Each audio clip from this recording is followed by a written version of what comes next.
Hey everybody, welcome to the Drive-Thru board game blog number 9. This is for July 11th, 2013. Today I'm just going to talk about one game, and I'm going to talk about Mice and Mystics. And I'm not even really going to talk about the game. I haven't done a review of it yet. I think I'm going to do something a little bit different when I finally get around to reviewing it. I'm not going to do a traditional review because the game to me kind of defies sort of a mechanical walkthrough, and there is already a great walkthrough video by Rodney Smith over on Watch It Played, and it's been reviewed by some other folks. Today I want to kind of do a little bit of showing off, a little game pimpage.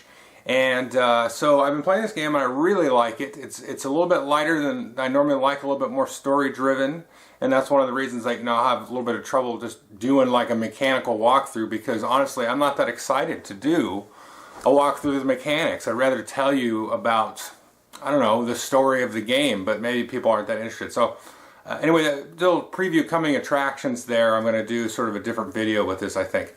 So I just wanted to show you though these miniatures that I had. So I like the game so much. I've never painted miniatures or had any desire to do anything like that, but I was kind of surfing around on the internet, kind of thinking about having miniatures painted for this, because again, the story really kind of drives the game, and playing with just the little white or grayish white miniatures just kind of takes you out of the theme for me a little bit. So I looked around and I found paintedfigs.com, who's actually located in Sri Lanka. So I contacted them about having them painted.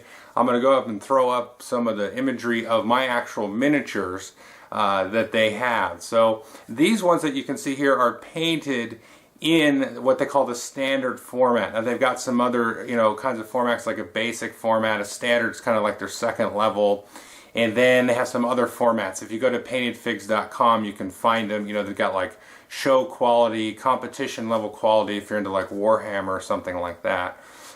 But these are nice. These do the trick for me, and these are very affordable. And I was actually surprised, what the shipping cost they quoted me to have these sent over to me. So very, very, very, economical. So I was so pleased with the, the proofs that he sent me that I told him, I said, hey, once I get these, I'll take some pictures of them myself, and then I'll do a little bit of a video about it, and just kind of, do a little bit of free advertising for you, because I was really pleased. And like I said, the shipping costs and everything put together was very affordable. So I just wanted to show everybody, what I got there. A little bit of bragging, a little bit of show and tell. Rodney over at Watch It Played, he's been doing some blogs, video blogs about pimping out your game and stuff. So it just kind of inspired me to sit down and actually make this video finally. So I went ahead and set up some little encounters and different setups with the Mice and Mystics pieces that have been painted in the little environments, some little monsters battling. So this game recently won the Dice Tower Award for a couple of different things. I believe it was Best Theme, Best Artwork. I think it was nominated for Best Production, I'm sure it was. This is a game, I think, in my opinion, I think I voted for this. Just, a little spoiler secret or something. I vote for this award.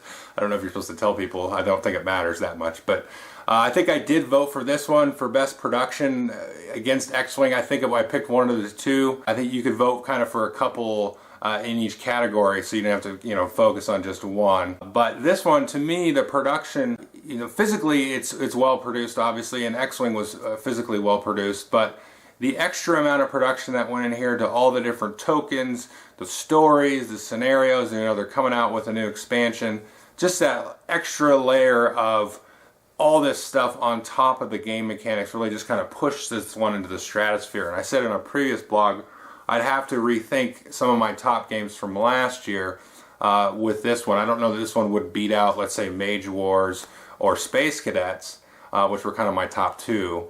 But it would definitely be knocking on that door, just because I didn't get a chance to play it last year until recently.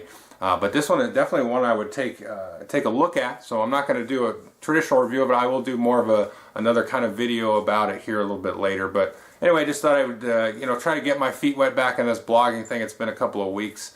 So I just thought I would show you some stuff, and hopefully you get some appreciation out of it. And take a look at Painted Figs. If you've got like a copy of Zombie Side or something, or Mice and Mystics, or you're mostly board gamers watch my show. Maybe take a look at them, because they are definitely affordable, and I think they do a good job. And like I said, this was the standard, paint job, and I'm more than happy with it. You know, maybe a Warhammer miniature guy would be like, oh, that's horrible looking, but I don't think so. I mean, these are standard, and I've seen pictures of their quality work, you know, their competition level or their kind of showcase level, I guess you could call it.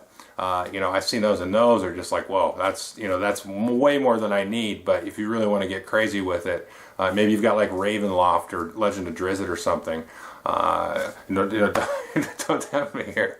But anyway, just thought a little fun video to show you. Thanks.